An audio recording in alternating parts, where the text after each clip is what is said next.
পৃথিবীর সবচেয়ে সাহসী, শক্তিশালী, স্নেহশীল শব্দটির নাম মা। আজ বিশ্ব মা দিবস।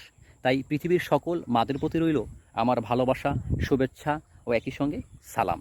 হ্যাঁ, এই মাদের কারণে যুগে যুগে জন্ম হয়েছে মহা মানবদের, মহা জ্ঞানীগুণী পণ্ডিতদের ও মহান সাহসী ও বীর ব্যক্তিদের। তাই মারা বেঁচে থাকুক আমাদের হৃদয়ের অন্তঃস্থল থেকে, হৃদয়ের গহীনে। হ্যাঁ, এই মাদের কারণেই জগৎবিখ্যাত টমাস আলভা এডিসন, যার জন্ম হয়েছিল, তিনি তার মার কাছে পড়ালেখা করেই এই অন্ধকার পৃথিবীকে আলো জ্বালিয়েছেন।